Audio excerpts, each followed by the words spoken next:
Hi friends, welcome to Sindhuja Vaishu kitchen. இன்றைக்கி நம்ம பார்க்க போகிறது புளிசாதம் எப்படி செய்கிறதுன்னு தான் பார்க்க போகிறோம். அதுக்கு வந்து புளியோதரை மிக்ஸி எப்படி செய்கிறதுன்னு பார்க்கலாம். இது வந்து எல்லாருக்குமே ரொம்ப ஃபேவரட்டாக இருக்குங்க. இது பிகினர்ஸ் கூட ரொம்ப சுலபமாக செய்யலாம். இதை போல் செஞ்சு வச்சுட்டிங்கன்னா நீங்கள் லஞ்ச் பாக்ஸுக்கு கொடுக்குறப்ப ரொம்ப ஈஸியாக இருக்குங்க. வாங்க இன்றைக்கி இது எப்படி செய்கிறதுன்னு பார்க்கலாம்.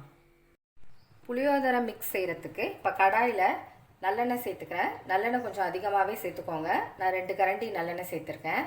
எண்ணெய் சூடாகட்டும். எண்ணெய் சூடாகிடுச்சுங்க. இப்போ இது கூட கடுகு சேர்த்துக்கிறேன். கடுகு பொரியட்டும்.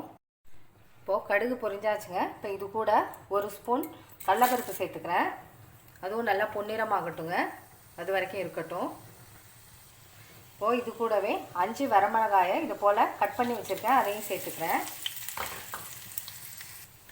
இது கூடவே ஒரு சின்ன துண்டு பெருங்காய கட்டியை சேர்த்துக்கிறேன். இப்போ இதை நல்லா கலந்து விட்டுருங்க. இது கூடவே கொஞ்சமாக கருவேப்பிலையை சேர்த்துக்கிறேன்.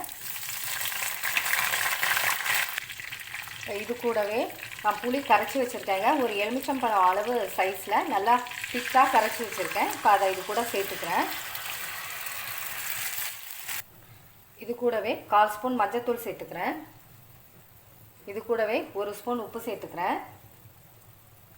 இப்போ இதை நல்லா கலந்து விட்டுருங்க. நல்லா கொதி வரட்டுங்க. அது வரைக்கும் இருக்கட்டும். இப்போ நல்லா கொதிக்க ஆரம்பிச்சிருச்சுங்க. இது கூட வெந்தயத்தூளை ஒரு 1/2 ஸ்பூன் சேர்த்துக்கிறாங்க. இது வந்து நான் நல்லா ட்ரை ரோஸ்ட் பண்ணிவிட்டு மிக்சியில் சேர்த்து அரைச்சி வச்சுக்கோங்க. இப்போ இது வந்து நல்லா கொதித்து நல்லா கெட்டியாகி எண்ணெய் பிரிஞ்சு வரணுங்க. அது வரைக்கும் இருக்கட்டும். இப்போ பாருங்கள், நல்லா எண்ணெய் பிரிஞ்சு வந்திருக்கு. இந்த ஸ்டேஜ் வரணுங்க. அது வரைக்கும் நல்லா கொதிக்கணும். அவ்வளோதாங்க, ரெடி ஆகிடுச்சு. இப்போ இதை வந்து நம்ம ஆஃப் பண்ணிவிட்டு ஒரு பவுலுக்கு மாற்றிக்கலாம். இப்போது பவுலுக்கு மாற்றியாச்சுங்க. இப்போ வந்து இந்த கடாயிலேயே நான் கொஞ்சமாக ரைஸ் சேர்த்துட்டு நல்லா ஆற வச்சு சேர்த்துக்கோங்க. நீங்கள் சூடாக சேர்த்திங்கன்னா குழஞ்ச மாதிரி இருக்கும். இப்போ இதிலே நல்லா கலந்து விடுங்க. நான் 1 ஸ்பூன் சேர்த்துருக்கேங்க புளி கரைசலை. நல்லா கலந்து விடுங்க. இது கூடவே நான் வேர்க்கடலையை வறுத்து வச்சுருக்கேங்க. இப்போ அதையும் இது கூட சேர்த்துக்கிறேன். வேர்க்கடலை சேர்த்திங்கன்னா நல்லா டேஸ்ட்டாக இருக்குங்க. இப்போ இதையும் நல்லா கலந்து விட்டுருங்க.